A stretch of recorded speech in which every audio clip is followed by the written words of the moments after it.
করার জন্য আল্লাহ পাক তার নিজের কার্যকারিতা, নিজের ক্ষমতা ক্ষণিকের জন্য দাজ্জালকে দেবেন। শুধুমাত্র প্রকৃত রবকে কে মেনেছে আর কে রবের নামে স্লোগান তুলে ভণ্ডামি করছে, এই দুটোকে পার্থক্য করার জন্যই দাজ্জালকে অসাধারণ ক্ষমতা দেবে। মাথায় ঢুকেছে না ঢুকিনি? এবার বলেন তো, এই যুগের খুদে দাজ্জাল চিনতে যদি অসুবিধা হয়, অরিজিনাল দাজ্জালের আলৌকিকত্ব অনেক গভীর, অনেক বেশি। যে ফসলহীনকে ফসল দেবে, বৃষ্টি শূন্য জায়গায় বৃষ্টি দেবে, অর্থ শূন্যকে অর্থ দেবে, মুর্দাকে জ্যান্ত করে তুলে দেখাবে, টাটকা জাহান্নামের আগুন বানিয়ে সে তাকে অস্বীকারীকে জাহান্নামের আগুনে নিক্ষেপ করবে, তার স্বীকারোক্তি যে দেবে তাকে জান্নাতে ভরে দেবে। এই আলৌকিকত্বের পরে সত্য সত্যই প্রকৃত ঈমান রক্ষা করা সহজ না কঠিন? অল্প কঠিন না বেশি? সে কঠিনের কোনো কিনারা আছে মনে হচ্ছে? সে কঠিনের কিনারা আমি অবাক হয়ে যাই, আশ্চর্য হয়ে যাই। জি আজকের যুগে বুজুর্গানে দ্বীন, পীরানে তরিকাত, আউলিয়ায়ে কেরামদের আলৌকিকত্ব দেখে সেই বিগত দিনের আলৌকিকত্বে বর্তমান লোকেরা পাগল হয়, হচ্ছে না? আর এতনা পাগল হয়ে গেছে, পাগল হতে হতে বেঈমান হচ্ছে। দাদা হুজুর বলুন, বসিরহাট হুজুর বলুন, হামিদি সাহেব বলুন, বড় হুজুর বলুন, মেজে হুজুর বলুন, দরগাপুরি সাহেব কথা বলুন, এরা তো বাংলার ক্ষণজন্মা পুরুষ। এরা বাংলার মূর্খ জনগণকে, পথ ভোলা জাতিকে পর পর পর পর সত্য পথের দিশা দিয়েছেন। ঠিক না ভুল? ঠিক। খুব দাদা হুজুরের সংস্কারের এরিয়া, এদিকে পূর্বে বরিশাল আর ওদিকে তামিলনাড়ুর কন্যাকুমারী।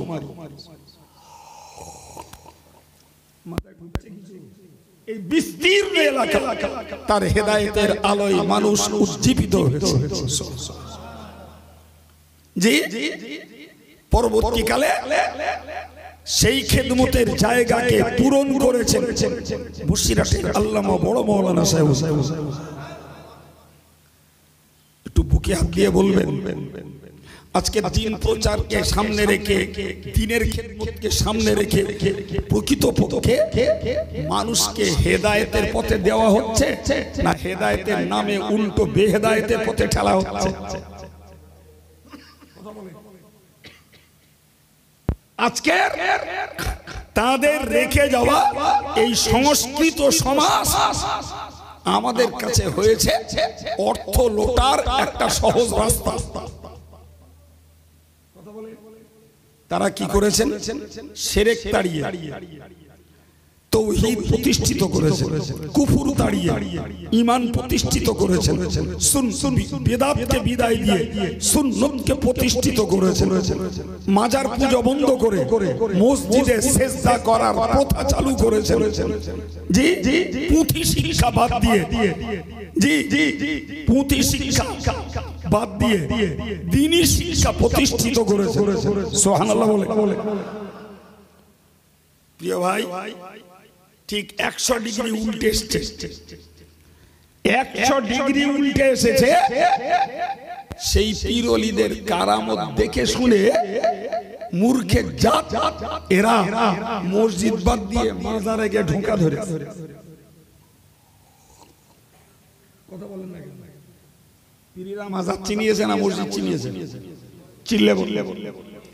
আজকে যারা অতি ভক্তিতে সেই পীর সাহেবদের কবরে যে দুধ দিচ্ছে, তেল ফেলি রেখে কেউ ফুঁ দেয় না, তাই নিয়ে গায়ে মারতেছে, ওখানে বাচ্চা নিয়ে শুইয়ে দিয়ে বেলুন ডোলা করতেছে, ওখানে যেয়ে ছাগল দিচ্ছে আর গরু দিচ্ছে। পীর সাহেবরা এই করে গেল। তাহলে কারামত দেখিয়ে গেছে কারা? শত বছর পূর্বে, ৮০ বছর পূর্বে, ২০০ বছর পূর্বে তারা কারামত দেখিয়েছে। আর সেই কারামতের জের চলতেছে মসজিদ মধ্যে মাজারে। দাজ্জালের কবলে পড়লি এ কথার কি মনে হচ্ছে? বলেন বলেন, আপনাদের বলতে হবে দাজ্জালের কবলে পড়লে এগুলোর কি হবে? এরা ইমানদার থাকবে না কাফের হবে? এরা জান্নাতে যাবে না জাহান্নামে যাবে? জি, আমার শুধু ভয় ওইখানটায় যে খুদে দাজ্জাল চিনতে পারতিস না, তাহলে আসল দাজ্জাল কি করে চিনবো? এরকম কারামতি মানে অলৌকিকত্ব ওই দেখিয়ে গেছেন কারা, আর তারা গেছেন কবরে। ওই জেরে এখানে সেখানে যে মুক্ত হচ্ছে। কোথায় যে কবরে যে যাওয়ার দরকার ছিল কোথায়? একবার এরা ভেবেছে যে যার কবরটায় এসেছি তিনি শিরকের মূল উৎপাটন করে তাওহীদকে প্রতিষ্ঠিত করে গেছেন, কুফরকে উড়িয়ে দিয়ে ঈমানকে প্রতিষ্ঠিত করে গেছেন, বেদাতকে ধ্বংস করে সুন্নতকে জিন্দা করেছেন, কুসংস্কারকে দূর করে সংস্কৃত সমাজ গড়ে দিয়েছেন। কত বড় জাহেল না হলে জি ভাই, তারা যেই ইন্তেকাল করে কবরে গেছে তাদেরকে বেঈমান, তাদেরকে মাজারকে কেন্দ্র করে হাজার না লক্ষ লক্ষ মানুষ বেঈমান হচ্ছে। এখন আব্দুল কাইয়ুম বলতে গেলে আব্দুল কাইয়ুম খেদ, রজওয়ালি বলবে রজওয়ালি খেদ, মতিন সাহেব বলবে মতিন সাহেব খেদ।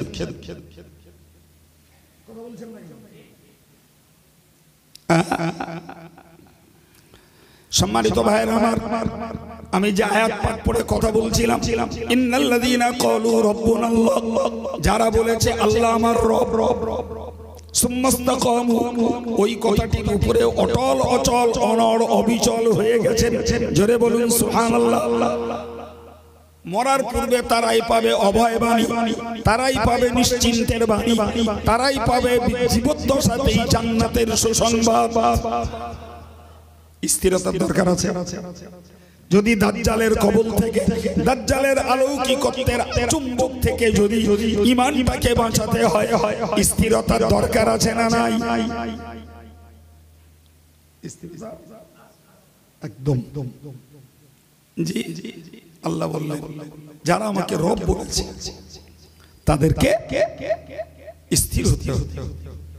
টোলে হলে হবে। আজকে আল্লাহকে রব বলবো, কালকে রুজির জন্য ভণ্ডামি করব। আল্লাহকে রব বলবো, পয়সা কামাই করার জন্য প্রতিশ্রুতি ভঙ্গ করব।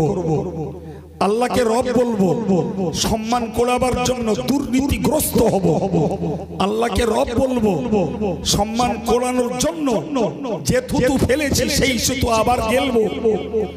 জি, আল্লাহকে রব বলবো, অর্থের উন্নতি ঘটাবার জন্য সুদ খাবো। আল্লাহকে রব বলবো, অর্থের উন্নতি ঘটাবার জন্য জুয়া খেলবো। আল্লাহকে রব বলবো, গ্রামবোর্ড পিঠে পয়সা কামাই করব। আল্লাহকে রব বলবো, চিট ফান্ডের ব্যবসা করে পয়সা কামাই করব। আল্লাহকে রব বলবো, ফারাজ ফাঁকি মেরে অর্থ লুটি হব। আল্লাহকে রব বলবো, প্রতারণা করে টাকা কামাই করব। আল্লাহকে রব বলবো, নাউজুবিল্লাহ, এক শ্রেণীর মহিলা বেশ্যাবৃত্তি করে টাকা কামাই করবে। আল্লাহকে রব বলবে, পাশাপাশি সুস্থতার ক্ষেত্রে তদবির আর ডাক্তার এদের প্রতি আস্থাশীল হবে। আল্লাহকে রব বলবে, ঔষধের প্রতি আস্থাশীল হবে। আল্লাহকে রব বলবে, সম্মানের জন্য অন্যায়ের কাছে মাথা নত করবে। আল্লাহকে রব বলবে, আর পদের জন্য নীতিবিরুদ্ধ কাজ করবে। সত্যকারের এগুলো আল্লাহকে রব বলে স্থির থাকার প্রমাণ না অস্থির হওয়ার প্রমাণ?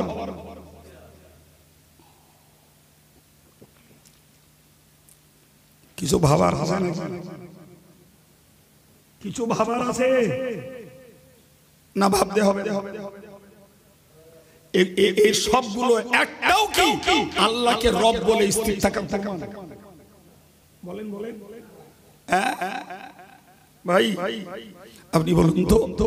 ইহুদিরা বলল ওয়াকালাতিল ইয়াহুদু উযাইর ইবনুল্লাহ, ইহুদিরা বলল উযাইর আল্লাহর ছেলে।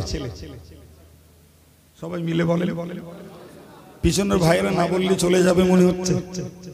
খ্রিস্টানরা বলল ওয়াকালাতিন নাসারাল মাসীহ ইবনুল্লাহ, খ্রিস্টানরা বলল ঈসা নবী আল্লাহর ছেলে। ওদিকে মক্কার মুশরিকরা বলল ইন্নাল মালাইকাতা বানাতুল্লাহ, ওই ফেরেশতারা আল্লাহর মেয়ে। জি, আমার আল্লাহ কোরআনে বলেছেন ক্বালু ইত্তাখাযাল্লাহু ওয়ালাদা, ওরা বলে আল্লাহ সন্তান ধারণ করেছে। সুবহানা আইয়াকুনা লাহুল ওয়ালাদ, আল্লাহ নিজে বলছেন আমার জাত পবিত্র, সন্তান ধারণ করা থেকে আমি পবিত্র। সুবহানাল্লাহ। তাহলে ইহুদিরা আল্লাহর সন্তান নির্ধারণ করেছে, খ্রিস্টানরা আল্লাহর সন্তান নির্ধারণ করেছে, ওদিকে মুশরিকরা আল্লাহর সন্তান নির্ধারণ করেছে, খ্রিস্টানরা মরিয়মকে আল্লাহর স্ত্রী বানিয়ে দিয়েছে। এরকম পালা করে করে বলে, চিল্লে বলুন নাউজুবিল্লাহ। আল্লাহ এই জাতীয় কথা আমরা গুণাক্ষরেও বলে না ফেলি, আল্লাহ আমাদেরকে বাঁচিয়ে দেন, হেফাজত করেন, বলুন আমিন। প্রিয় ভাই, তাহলে এতে বোঝা যাচ্ছে ভেজাল খোদাও আছে দুনিয়ায়। যে না ভেবে চিনতে যে বলুন, কালকে আবার ঢোল পিটে বলবেন কাইম সাহেব খোদার ভেজাল বলে গেছে। এই ভেজাল খোদা আছে না নি? আছে না নি? ও কটা কি ভেজাল খোদা না? ও দাজ্জাল ভেজাল খোদা না? জি, তাহলে ভেজাল খোদা আছে, ভেজাল রাসূলও আছে। নবী নিজে বলে গেছেন আনা খাতামুন নাবিয়্যিন লা নাবিয়্যা বাদি, আমি শেষ নবী, আমার পরে কোনো নবী নাই। অথচ নবী বলছেন যে আমার পরে 30 জন বার হবে, কুল্লুহুম ইয়াজামুন আন্নাহুম নবী, তারা সবাই বলবে আমরা নবী। কে বলছে? রাসূল বলছেন যে 30 জন এমন ব্যক্তি বার হবে, সবাই দাবি করবে কি নবী। আমার নবী বললেন কুল্লুহুম কাযাবুন ফাযারু, ওরা সব কটা মিথ্যাবাদী, ওদেরকে তোমরা পরিহার করো। তাহলে কি প্রমাণ হচ্ছে ভেজাল নবী? তাহলে ভেজাল খোদা একদল আছে, ভেজাল নবী আছে। জি ভাই, ভেজাল পীর সাহেব আছে, ভেজাল মৌলভী সাহেব আছে, ভেজাল মুফতি আছে, ভেজাল আলেম আছে, ভেজাল বক্তা আছে, ভেজাল সাধারণ জনগণ আছে। স্থির হওয়ার দরকার আছে না? যদি স্থির না হও কোন ভেজালের কবলে পড়বে সব শেষ। সম্মানিত ভাইরা আমার, ভালো করে ভাবুন। তাহলে ওরা রব বলছে ইহুদিরা উযাইর নবীকে, খ্রিস্টানরা রব বলছে ঈসা নবীকে, ওদিকে মুশরিকরা বলছে ফেরেশতারা আল্লাহর মেয়ে। নাউজুবিল্লাহ। সম্মানিত ভাইরা আমার, আমি আপনাকে বোঝাতে যাই, এর ভিতর থেকে ইমানদার মুসলমান বলছে, রব্বুনাল্লাহ, আমাদের রব হলো একমাত্র, কেবলমাত্র, শুধুমাত্র আল্লাহ, আল্লাহ, আল্লাহ। নবী ইব্রাহিমকে নমরুদ জিজ্ঞাসা করেছিল তোমার রবের পরিচয় কি? তোমার রবের পরিচয় কি? নবী ইব্রাহিম বললেন রব্বি আল্লাযী ইহয়ী ওয়া ইউমীত, আমার রব যিনি, তিনি জীবন দেন, তিনি মারেন। সুবহানাল্লাহ। নবী ইব্রাহিম ঠিক বলেছেন না ভুল বলেছেন? নমরুদ এক মুহূর্তে ঘুরে দাঁড়িয়ে বলল আনা উহয়ী ওয়া উমীত, ও মারার জ্যান্ত করার কাজ আমি পারি। নাউজুবিল্লাহ। বল আমিও পারি বলে এক নিরপরাধী লোককে ডেকে হত্যা করে দিল, আর এক অপরাধীরে ছেড়ে দিল, দিয়ে বলল দেখো ইব্রাহিম, এর মরার কথা ওরে দিলাম জ্যান্ত করে, আর আগেরটা জ্যান্ত থাকার কথা ওরে দিলাম মেরে। এরে বলে কুনের কুজুক। কি বল? কুনের কুজুক। তো নমরুদ কুনের কুযুক্তি দেখালে নবী ইব্রাহিমের কাছে। ইব্রাহিম তো নবী, তো নবীর জ্ঞান তো হিকমত তো আল্লাহর দেওয়া। উনি চট করে বললেন ফাইনাল্লাহ ইয়াতি বিশ-শামসি মিনাল মাশরিক ফাতি বিহা মিনাল মাগরিব। আচ্ছা তুমি যদি জ্যান্তরে মারতে পারো আর মেরারে জ্যান্ত করতে পারো, আমার আল্লাহ প্রতিদিন সূর্য তোলে পূব আকাশ থেকে, ওইটা তুমি কালকে পশ্চিম আকাশ থেকে তুলে দেখাও। কুপকার, হিকমত আল্লাহ দেওয়া। প্রিয় ভাই, এরপরেও বলেন ফেরাউনের প্রভুত্ব, নমরুদের প্রভুত্ব একটা জাতির কাছে, একটা সমাজের কাছে একটা পিরিয়ড ধরে চলেছিল না চলেনি? নবী ইব্রাহিম তাদের কাছে এলেন শান্তির বার্তা দিতে, তাদের কাছে এলেন শান্তির বার্তা দিতে। নবী মুসা জাতি বলে দিল ইব্রাহিম আর মুসা সন্ত্রাসবাদী, আর ওরা হলো শান্তি প্রতিষ্ঠাকারী। কারা? নমরুদ, ফেরাউন, এরা শান্তি প্রতিষ্ঠাকারী। আর নমরুদ আর ইব্রাহিম আর মুসা হলেন সন্ত্রাসবাদী। চিল্লে বলেন, আর একটু জোর করে বলেন। জি জি। অথচ নিরপেক্ষ দৃষ্টিতে বিচার করে আমরা দেখছি ইব্রাহিম আলাইহিস সালাম শান্তি প্রতিষ্ঠা করতে এসেছিলেন, নবী মুসা শান্তি প্রতিষ্ঠা করতে এসেছিলেন। দুষ্কৃতীরা তাদেরকে উল্টো বানিয়ে দিল সন্ত্রাসবাদী।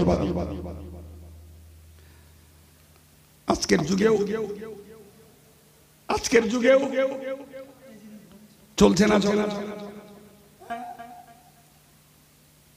হায় রে হায়, তাহলে দাজ্জাল আসতে দেরি আছে কেন? না এসে গেছে। জি, আনাচি কানাচি, সামনে পিছনে ডাইনে বাঁয়ে চারিদিকে গিজ গিজ করছে, তবে আসলটা আসেনি বলে আমরা এখনো ঠিক বুঝে উঠতে পারতেছি। কিন্তু জানেন, প্রত্যেকটা নবী তার উম্মতকে দাজ্জালের ব্যাপারে সতর্ক করেছেন, প্রত্যেকটা নবী।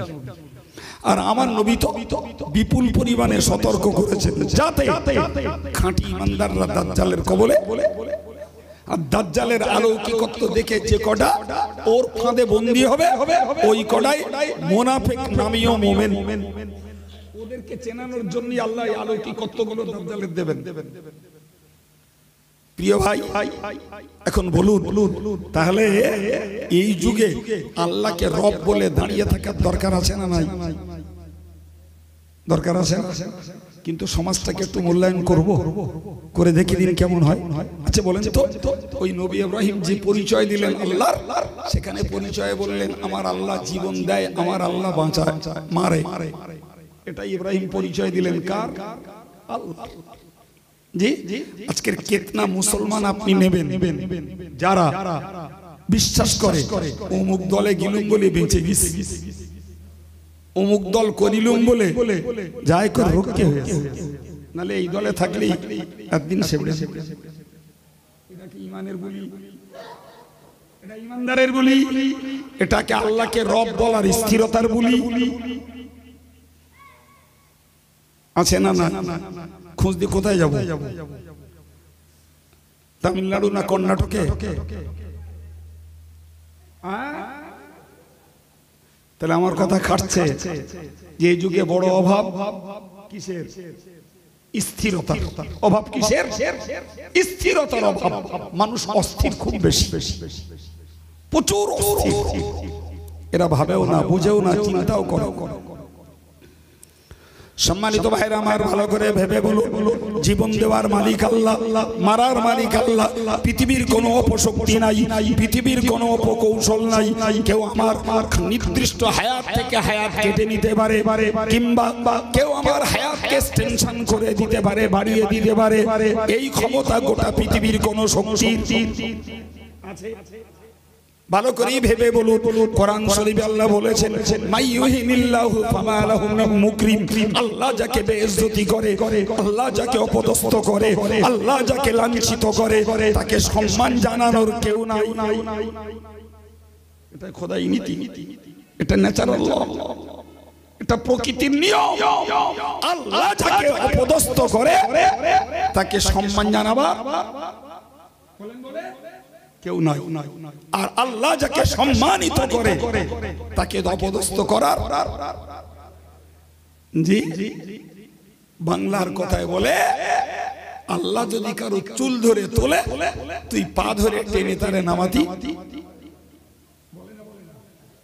কাজটা কার? আজকের যদি XYZ ধর্মীয় ব্যক্তিত্ব হোক আর রাজনৈতিক ব্যক্তিত্ব হোক, যদি মনে করে সম্মানের জন্য, পদের জন্য, অতিরিক্ত অর্থের জন্য যদি দুর্নীতিগ্রস্ত কেউ হয়, তাহলে বুঝতে হবে পরিষ্কার এটা তার ঈমানে ঘুণ ধরেছে। ঘুণ শুধু পকেটে ধরিনি, ঘুণ শুধু তার ভাষায় ধরিনি, ঘুণ শুধু তার কাজে ধরিনি, মূলত ঘুণ ধরেছে তার ঈমান। কথা বল, এক কথায় দাঁড়িয়ে থাকা যেত যে আমার সম্মান আল্লাহর কাছে, তিনি দিলে পাবো, না দিলে পাবো না। আমার অর্থ আল্লাহর কাছে, তিনি দিলে আমি ধনী হব, না দিলে হবে না। আমার পদ আল্লাহর কাছে, তিনি দিলে পাবো, না দিলে। এটাই তো ইমানদারের বক্তব্য হওয়া উচিত। কথা বলছেন না কেন? ভাই স্থিরতার দরকার আছে না নাই? স্থিরতার দরকার আছে।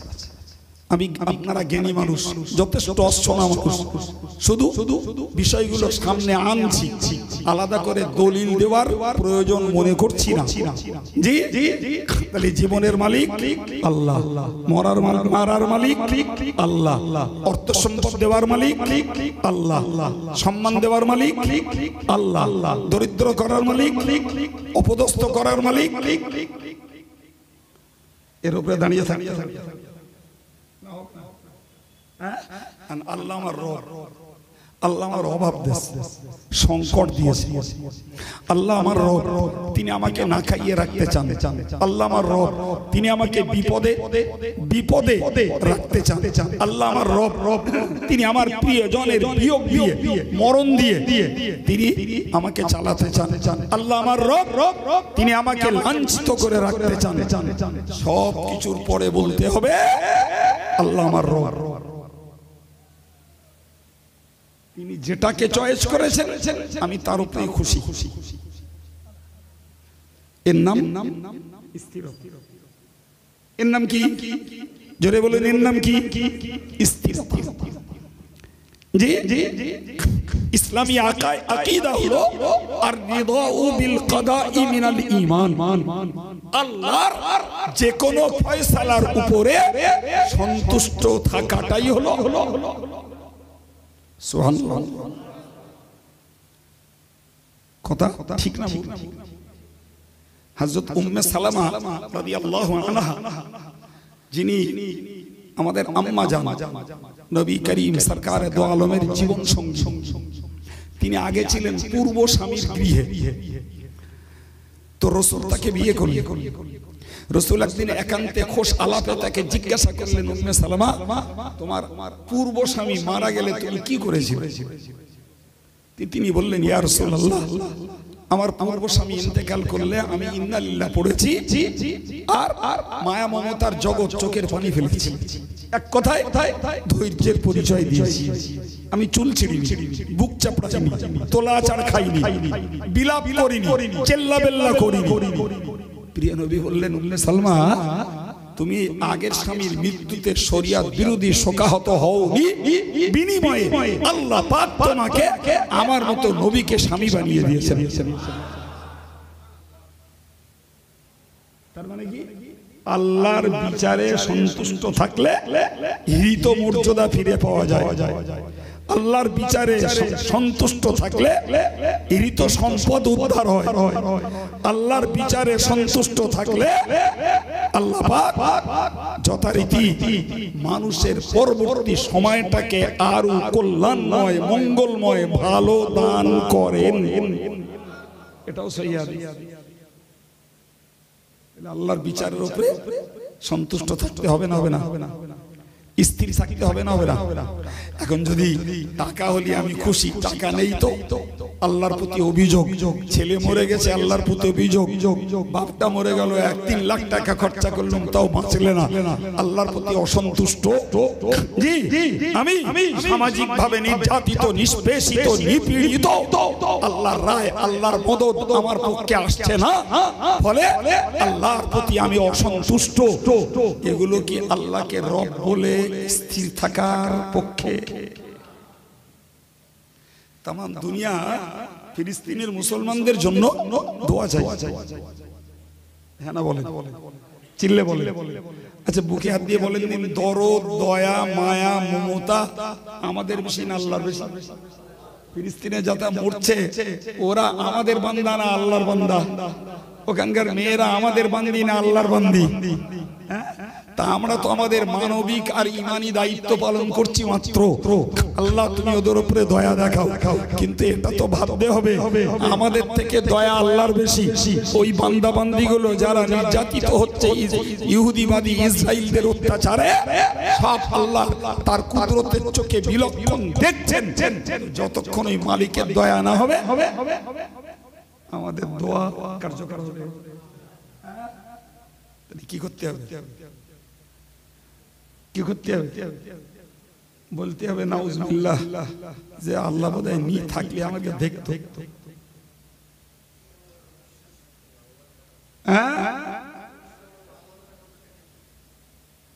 কথা বলে।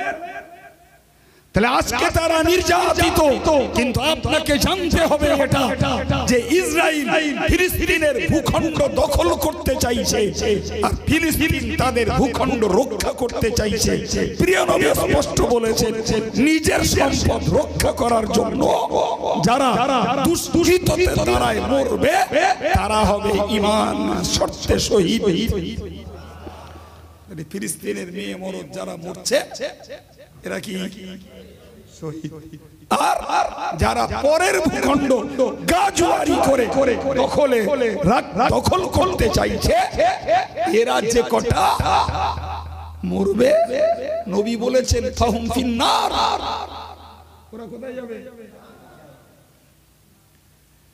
কিন্তু তার আগে ওইটা চাই যে যেটা আল্লাহ করছেন ওর উপরে কাঁদি কাটি আর যাই করি বিশ্বাস থাকতে হবে যে আল্লাহ আমার রব, তিনি যেটা করছেন আমি তাতে সন্তুষ্ট। ওর নাম ঈমানদার। ও ঈমানদার যদি হওয়া যায় তবে তো দাজ্জাল এসে কিছু করতে পারবে না।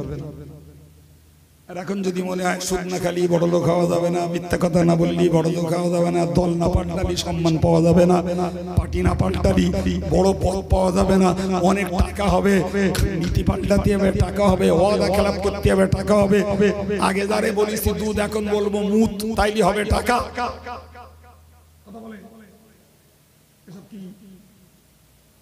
কিছু বলেন না কেন? বলেন আমি সুন্দরবনের মরিচঝাপি জঙ্গলের কথা বলছি।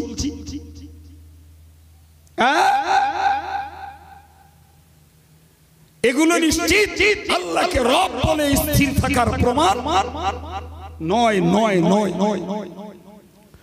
আমার আল্লাহ বললেন ইন্নাল্লাযীনা ক্বালু রাব্বুনাল্লাহ, নিশ্চয়ই যারা বলে আল্লাহ আমার রব, এরপরে সুম্মাস্তাকামু, ওই কথাটির উপরে অটল হয়ে যায় কোনো কিছুতে আমি বিপদগ্রস্ত হই, দুঃখিত হই, ব্যথিত হই, অর্থশূন্য হই, সম্মানহানি হোক আর রোগগ্রস্ত হই, আমার পরিবার রোগগ্রস্ত হোক, আমার কেউ আপনজন মৃত্যুবরণ করুক, সবকিছুর পরেও মনে রাখতে হবে আমার রব। রব মানে কি? রব মানে কি? ওই মানেটাও বুঝুন। রব মানে প্রতিপালক।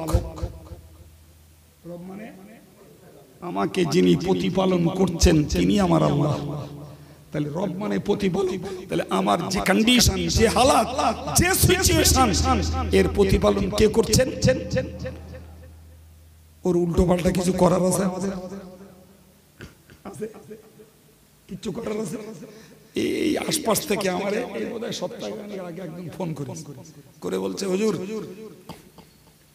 কার বললো ভালো, তার আর একটা মেয়ে সম্ভব, মেয়ে বললো না হয় বৌমা বললো, আমার সঠিকটা খেয়াল নেই। জি যাক, সার কথা হলো আল্লাহ তার 10-12 বছর বিয়ে হয়েছে, কোনো বাচ্চা দেই, কোনো বাচ্চা। এখন অনেক জায়গার নাদান আছে, বাচ্চা না দিলে পীর সাহেবের মাঝে রেখে আস্ত ইট বেঁধে দিয়ে এলো, কেউ জোড়া খাসি মান্নত করে এলো। জি এখন আধুনিক কালে জি মডার্ন মেডিকেল সায়েন্স টেস্ট টিউবে বাচ্চা করাচ্ছে। নিয়ে ভদ্রলোক আমারে বলছে হুজুর মেয়েটার খুব অর্থবিত্ত আছে, সন্তানাদি নেই, তার সিদ্ধান্ত নিয়েছে যে ওই টেস্ট টিউবের একটা বাচ্চা নেবে। নেওয়া যায় মানে খোদার উপরে খোদগুরি হচ্ছে। বয়স্ক লোকটা টেলিফোনে কথা, তো কথাটা ওজনে বুঝলো লোকটা বয়স্ক। যেই বলেছি খোদার উপরে খোদগুরি হচ্ছে, বুড়ো একদম ভেকা জায়গা মেরে গেছে না ওদের। আরে মেরে বলতেছেন, আমি সন্তান যদি তোমার মেয়ের দেওয়ার দরকার হতো আল্লাহ দিতেন, তাহলে আল্লাহ যখন দেননি ওর উপরে সন্তুষ্ট থাকাই হলো ঈমান। আল্লাহ দেননি, তুমি মাতব্বরি করে 4 লাখ টাকা খরচা করে 2.5 লাখ টাকা খরচা করে টেস্ট টিউবের বাচ্চা দেবে, ও বাচ্চা তোমার জন্য কাল হয়ে দাঁড়াবে। বুড়ো আমার ভাষণ শুনে ফোন রেখে দে, বললে হুজুর ওই জন্যই হুজুর আপনার কাছে যুক্তি নিচ্ছি হুজুর, তা আপনি যা বলেছেন হুজুর আর লেবো না। কথা বলো, বর্তমান মেডিকেল সায়েন্স এর আমদানি করেছে। আমাদের এই এলাকার একজন মাস্টার মশাই, আল্লাহ তাকেও সন্তান দেয়, হাই স্কুলে চাকরি করে। জি জি, তিনি একদিন আমার কাছে গেছে জামিয়াতে, ঠিক একই প্রশ্ন জিজ্ঞেস করছে। শিক্ষিত মানুষ, সায়েন্সের ছেলে, সায়েন্সের মাস্টার মশাই। আমি তার সঙ্গে 2-4 মিনিট কথা বললাম। ছেলেটা নামাজ কালাম পড়ে, তো 2-4 মিনিট কথা বলতেই শিক্ষিত লোক তো এক কথায় বললো, হুজুর বুঝে গেছি বলে উঠে চলে এলো। বলে সন্তান দেয় তো কে দেয়, না দেয় তো হ্যাঁ, পীরের দরবারে মান্নত করলে সন্তান হয়। হ্যাঁ জি জি, আর টেস্ট টিউবের যে সন্তান, ও কি সত্যকারের মার গর্ভস্থ সন্তান? ওকে সত্যকারের মহব্বত করে মা বলবে, আর যার বীর্যের সংমিশ্রণে ঘটছে সত্যি সত্যি ওরে বাপ বলবে? এ তো নিজের কষ্ট উপার্জিত অর্থ বাঁদরে দিয়ে খাওয়ানো হবে।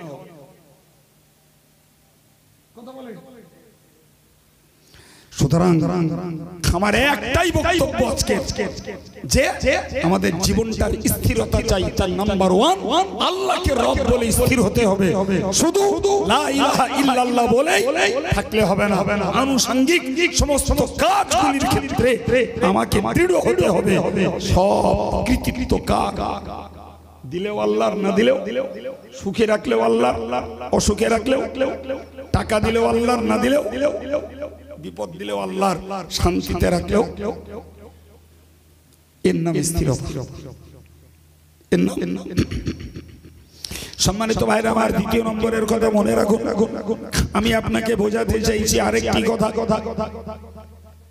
तमाम পৃথিবীর শ্রেষ্ঠ মহামানব বিশ্বনবী মুহাম্মদুর রাসূলুল্লাহ সাল্লাল্লাহু আলাইহি ওয়াসাল্লাম, আমরা কলেমার মধ্য দিয়ে বলি, আমরা নামাজে ওই নবীকে সালাম জানাই, ওই নবীর প্রতি দরুদ পড়ি।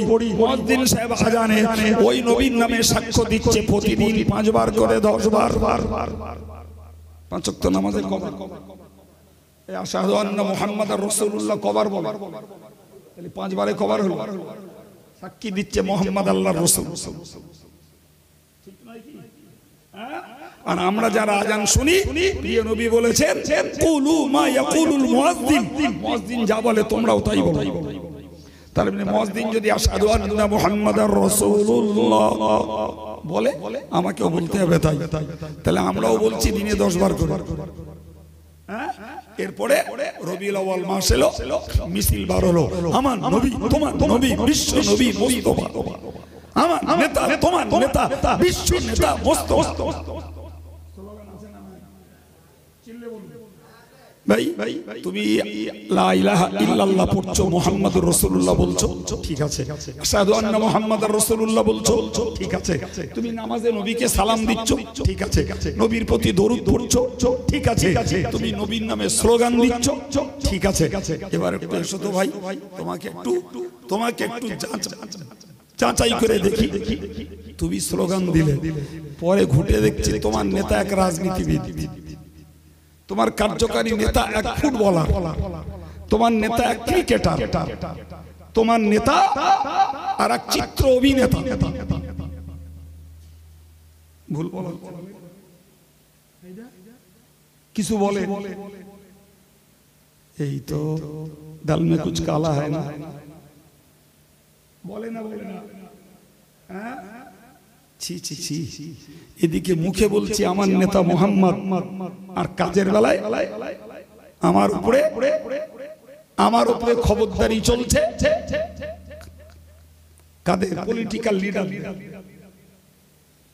আমার ভিতরটাকে কুড়ে খাচ্ছে ফুটবলার, ক্রিকেটার, বলিউড আর টলিউডের নেতারা, আর মুখে বলছি মোহাম্মদ আমার নেতা। এটা ঈমান, এটা মুমিন না মুনাফিক? কার কাজ? এর সংখ্যা বেশি না কম? মোহাম্মদকে নেতা বলে ওই জায়গায় দাঁড়িয়ে আছি মনে হয়। বলেন বলেন, দাঁড়িয়ে আছে সমাজ, দাঁড়িয়ে আছে দেশের ম্যাক্সিমাম পার্সন, জনগণ। কি হবে ভাই? মুখ আর কর্ম দুটো সম্পূর্ণ দুই মেরুতে ম্যাক্সিমাম মানুষের। তাহলে তুমি যখন মুহাম্মদুর রাসূলুল্লাহকে নেতা বলে স্বীকৃতি দিয়েছো, তিনি তোমার পথ প্রদর্শক, তিনি তোমার ধর্মীয় নেতা, তিনি তোমার রাজনৈতিক নেতা, তিনি তোমার পারিবারিক নেতা, তিনি তোমার অর্থনীতির নেতা, তিনি তোমার রাষ্ট্র নেতা, রীতিমতো তিনি তোমার ব্যবসায়ী নেতা। অথচ তোমার কাজটাকে যখন অ্যানালিসিস করা হচ্ছে তখন রীতিমতো দেখতে পাওয়া যাচ্ছে যে তোমার বুলির সঙ্গে তোমার কার্যকারিতার মিল নাই, নীতির সঙ্গে কার্যকারিতা ভুল বলছি। পরে গ্যাস গ্যাস করবেন না, ক্ষমতা থাকে একটা কথা কেটে দেবেন, কোনো লজ্জা লাগবে না, নির্দ্বিধায় ক্ষমা চাইব। তা না হলে বলুন আমার নবীকে নেতা বলে মানার পরে স্থিরতার লোক, দৃঢ় থাকার লোক কতজন? বাপ কতজন? যে কটা থাকে আল্লাহকে রব বলে, নবীকে নেতা বলে, ওই কটার নাম হলো মৌলবাদ। যে কটা তিরিবিরি করে, এতে এক খাবলা ওতে এক খাবলা, যখন যেটা সুবিধা সেটাই মানে, যেখানে স্বার্থ সেখানে হাজির, এরাই নাকি উদার। আর যারা আল্লাহকে রব বলে স্থির থাকে আর রাসূলুল্লাহকে নেতা বলে জীবনে তার নেতৃত্বকে প্রতিষ্ঠিত করে, এদের উপাধি হলো এরা মৌলবাদ। ঘুমোচ্ছেন?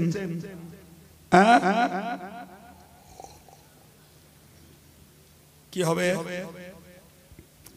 সম্মানিত ভাইরা আমার, ভালো করে মনে রাখুন, হাদিস শরীফে এসেছে প্রিয় নবী সাল্লাল্লাহু আলাইহি ওয়াসাল্লাম বলেছেন, যাকা তাআমাল ঈমান মান রাদিয়া বিল্লাহি রাব্বা।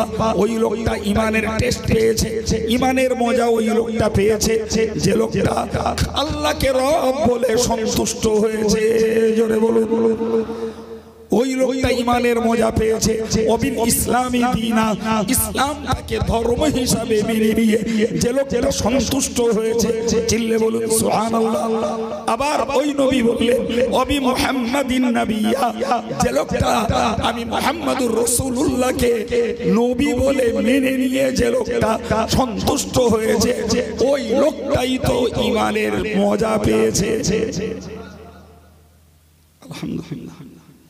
আমরা এক শ্রেণীর মানুষ, সংখ্যা কম, যারা আল্লাহকে রব বলে খুশি, ইসলামের মতো একটা ধর্ম পেয়ে আমরা মনের দিক দিয়ে তৃপ্ত, মুহাম্মাদের মতো একজন নেতা পেয়ে আমাদের জীবন ধন্য। একই বলি আর এক সাইড থেকে বলছে, কিন্তু কাজের সঙ্গে মিলিয়ে দেখছি আল্লাহর প্রতিপালকত্বে তারা খুশি নয়, ইসলাম ধর্মের বিধানে তারা সন্তুষ্ট নয়। কথা বলে ঠিক না? নবী বলেছেন ১৫০০ বছর আগে, লা তাতাবিউন্না সুনানা মান কানা ক্বাবলাকুম। এমন একটা যুগ আসছে যে যুগে তোমরা পূর্ববর্তী যুগের লোকেদের অনুসরণ করবে। জি, শিবরান শিবরান, জিরান জিরান, বিগত বিগত, গজ গজ। আমরা যারা বলি পায় পায়, নবীর হাদিসের শব্দ বিগাত বিগাত তাদের মেনে চলবে, ও গজে গজে তাদেরকে মেনে চলবে। হাত্তা লাউ দাখালু ফি হুজরি দাব্বি লা দাখালতু, যদি তারা গোশাপের চালার ভিতরে প্রবেশ করে তোমরা সেখানে ঢুকে তাদের গোলামি করবে। একজন সাহাবী উঠে বললেন, হুজুর এরা কারা? ইহুদি খ্রিস্টান? প্রিয় নবী বললেন, ফামানজা, ওরা ছাড়া আবার কারা? ১,৫০০ বছর আগে নবী পাকের এই বক্তব্য থেকে কি জ্ঞান পাওয়া যায়? একদল কলেমার ভাই হবে, একদল নামাজি হবে, একদল দাড়িওয়ালা হবে, একদল টুপিওয়ালা হবে, একদল বেদাড়ি হবে, একদল ডাক্তার মাস্টার হবে, একদল রাজনীতিবিদ হবে, একদল সামাজিক ব্যক্তিত্ব হবে, যারা ইহুদি আর খ্রিস্টানদের পদাঙ্ক অনুসরণ করবে প্রত্যেকটা পদে পদে। এমনকি তারা যদি গোশাপে চালার মধ্যে ঢোকে এরা সেখানে গিয়েও তাদের গোলামি করবে। এবার বলেন, এটাই স্থিরতা না অস্থিরতা? এ লোক আছে না নাই? কম না বেশি? জি, আমার সাবজেক্ট আজকে ওটাই, জীবনের দরকার একটা জিনিসের, তার নাম স্থিরতা। তার নাম কি? এটা যার যত দৃঢ়, যার যত গাঢ়, তার ঈমান তত পাকা, তার শরীয়তের আর ইসলামের গোলামি তত নিখুঁত, তার মন ততই আল্লাহর প্রতি সন্তুষ্ট, রাসূলের প্রতি তার মহব্বত তত বেশি। সুযোগ সন্ধানী স্বার্থান্ধ যারা যতই বুলিয়া ওড়াও, যতই বড় ভেন্ডারি হোক না কেন, বিশ্বাস করো সম্পূর্ণ মুনাফিকি চাল চলছে। আল্লাহ ব্যক্তিগতভাবে সবাইকে বাঁচিয়ে দেন, বলুন আমিন। আপনি বলুন, যে কথা বলছিলাম ভাই, রাসূল করিম সাল্লাল্লাহু আলাইহি সাল্লামের জীবনে স্থিরতা ছিল না? ছিল না? ঠিক করে বলুন। ছিল না? আল্লাহু আকবার। জি, পাহাড় তুলেছে, নবী টলিন। যখন মক্কার মুশরিকরা আমার নবীকে প্রতিরোধের নানা চক্রান্তের পরেও আমার নবীর ইসলাম প্রচারের মিশনকে স্তব্ধ করতে পারিনি, তখনই তারা আবু তালেবকে যে বলেছিল, হে আবু তালেব, তুমি একটা কাজ করো, এই মুহাম্মদকে আমাদের হাতে তুলে দাও, আর মুহাম্মাদের মতো একটা সুদর্শন সুন্দর যুবক তোমাকে দিচ্ছি, তোমার স্নেহ যত্ন মমতা যা কিছু ওই যুবককে দেখাও, আর মুহাম্মদকে আমাদের হাতে অর্পণ করো। আচ্ছা, এটা কি সম্ভব? মায়ের বাচ্চা কালো, ন্যাংড়া, খোঁড়া, কানা, যাই পারে হোক, ওটাকে নিয়ে যদি ওকে একটা সুন্দর সুদর্শন একটা পূর্ণ অঙ্গের ফুটফুটে বাচ্চা দেওয়া হয়, তারপরেও কি মা কানা, খোঁড়া, ন্যাংড়া বাচ্চাটাকে বলতে পারে, হারাতে পারে? কোশ্চিন কালো। মুহাম্মদ আবু তালেবের ভাইপো, ওরা যত যাই বলুক, মুহাম্মদকে ত্যাগ করা আবু তালেবের পক্ষে সম্ভব না। উনি কোনো ভাবনা চিন্তা না করে এক কথায় বলে দিলেন, তোমাদের প্রস্তাব আমি প্রত্যাখ্যান করলাম, তোমাদের এই প্রস্তাবে আমি সম্মত নই। কথা বুঝিয়ে এলো? ফিরে গেল, আবার এলো পর কয়েকদিন বাদে এসে বলল, আবু তালেব এক কাজ কর, আমরা বুঝেছি, জি তোমার ভাইপোর ভিতরে কিছু লোভ কাজ করছে, কিছু লোভ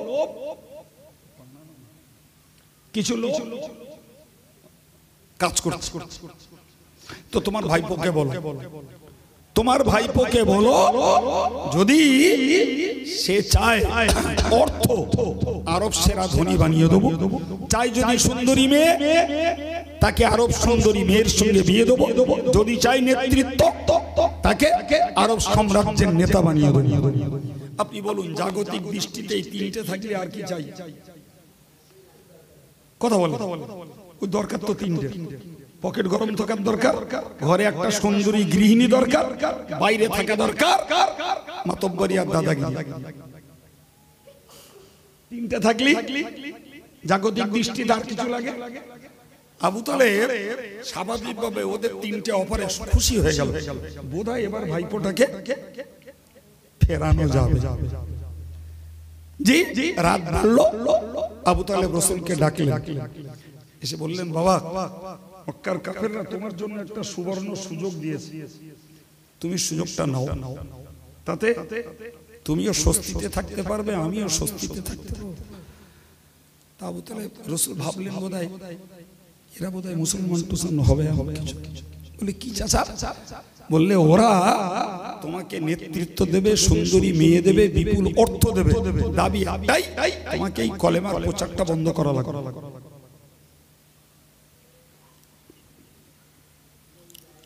জি সম্মানিত ভাইরা আমার, প্যারে নবী সাল্লাল্লাহু আলাইহি ওয়াসাল্লাম বলেছিলেন লাউ ওয়াদাউ শামসা ফি ইয়াদিল ইউমনা ওয়া লাউ ওয়াদাউল কমারা ফি ইয়াদিল ইসরা, ওরা যদি আকাশ থেকে ক্ষমতায় কুলায় সূর্যটাকে পেড়ে আমার ডান হাতে দেয় আর চন্দ্রটাকে পেড়ে যদি বাম হাতে দেয়, তাও ওরা দিয়ে দেখতে পারে আমার আল্লাহ আমাকে যে দায়িত্ব দিয়েছেন ওই দায়িত্ব থেকে আমি এক বিন্দু বিচ্যুত হতে পারবো না। এর নাম অটলতা, স্থিরতা, দৃঢ়তা। আশ্চর্য, আবু তালেব নিজেই হতভম্ব যে মানুষের স্বাভাবিক জীবন যাত্রার একটা লোভ কাজ করে, একটা পদ সম্মান কাজ করে, এর কিছু নাই। তিনটেই মারাত্মক মারাত্মক সর্বযুগে গ্রহণযোগ্য তিনটি সুযোগ। কোন কালে এই তিনটের একটাও অবহেলা করার মতো আছে? বলেন একটা সবকালে তিনটের কদর ছিল। সুন্দরী মেয়ে ছেলে, বিপুল অর্থ, পাশাপাশি নেতৃত্ব। সর্বকালে এই তিনটি সর্বযুগেই গ্রহণযোগ্য। ঠিক না ভুল? এই যুগে আরো বেশি। রাসূল যখন এই অফারকে রিফিউজ করলেন, এই অফারকে প্রত্যাখ্যান করে দিলেন, আবু তালেব হতাশ। পরদিন নেতারা এলো, আবু তালেব এক কথায় বলে দিল যে টাকাও চায় না, সুন্দরীও চায় না, নেতৃত্বও চায় না। জি রব তাকে যে দায়িত্ব দিয়েছেন সে দায়িত্বই সে পালন করবে। ওখান থেকে তাকে বিচ্যুতি ঘটানো। চলে গেল মক্কার নেতারা। কয়েকদিন বাদে এসে বলল আবু তালেব তোমার জন্য লাস্ট ওয়ার্নিং, সর্বশেষ সতর্কতা তোমাকে, হয় তুমি মুহাম্মাদের পক্ষ নাও, আমাদের সঙ্গে লড়ো, আর না হলে তুমি আমি পক্ষে চলে এসো, মুহাম্মাদের ব্যাপারে কি সিদ্ধান্ত নেব আমরা দেখছি। এইখানটায় আবু তালেব যেন মানসিকভাবে ভেঙে পড়লেন। করবোটা কি? গভীর রাতে রাসূলকে ডাকলেন, খুব খুব দরদের ভাষায় নবীকে বললেন, বাবা আমার এই বৃদ্ধ বয়স, এই বয়সে কারোর সঙ্গে মোকাবেলা করা আমার পক্ষে সম্ভব না বাবা, কিন্তু আজকের কাফেরদের নেতৃবর্গ, মুশরিকদের নেতৃবর্গ এসে আমাকে শুনিয়ে দিয়ে গেছে যে হয় তোমাকে ছেড়ে দিতে হবে ওদের হাতে, আর আমি যদি তোমাকে প্রশ্রয় দিই ওদের সঙ্গে আমার লড়াই করতে হবে। বলো বাবা এই বয়সে ওদের সঙ্গে মোকাবেলা করা আমার দ্বারা কি আর সম্ভব? তো আমার মনে হয় বাবা তুমি ওই পথটাকে ফিরে এসো। আল্লাহ পাকের নবী সাল্লাল্লাহু আলাইহি ওয়াসাল্লাম অস্ত্র সজল নেত্রে, চোখে তার পানি টলটল করছে, ওই অবস্থায় বলে দিলেন, ও চাচা যান, মায়ের গর্ভে থাকাকালীন আব্বাকে হারিয়েছি 6 বছর বয়সে, মাকে হারিয়েছি 8 বছর বয়সে, দাদাকে হারিয়েছি 8 বছর থেকে।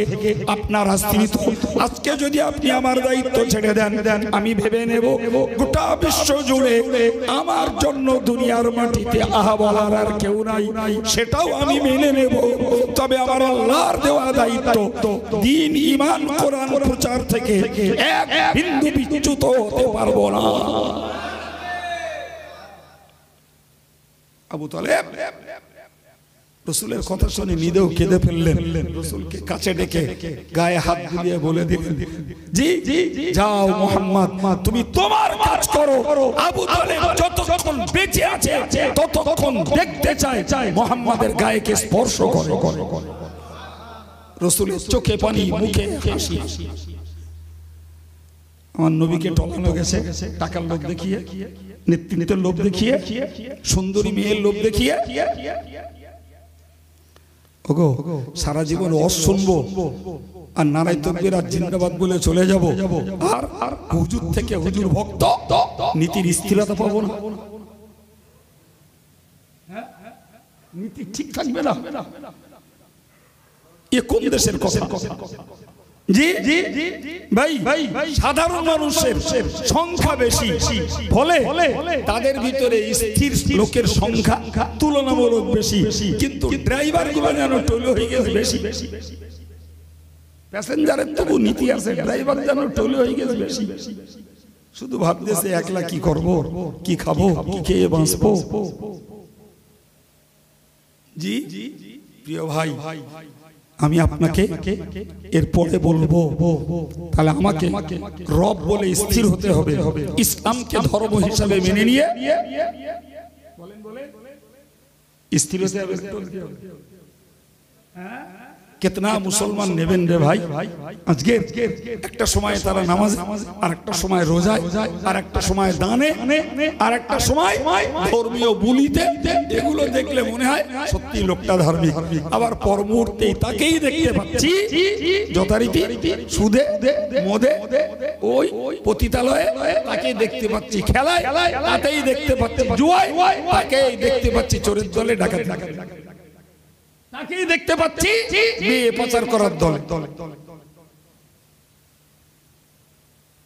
আপনাদের একদম থ হয়ে গেল।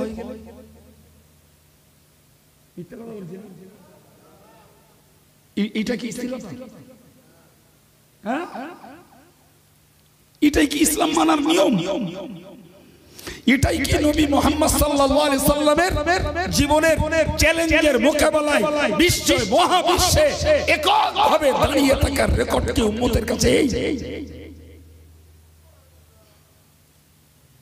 জি ফিরে আসুন, আলোচনা বাড়বো না, আলোচনা বাড়বো না, ফিরে আসবো। আমি আপনাকে আবার অনুরোধ করব, ভাই খুব ভালো করে বুঝুন, ড্রাইভার যদি গাড়ি খানায় না যায় তাহলে চতুর প্যাসেঞ্জারের উচিত সুযোগ থাকলে লাভ না, বসে থেকে হুমড়ি খেয়ে পড়বে।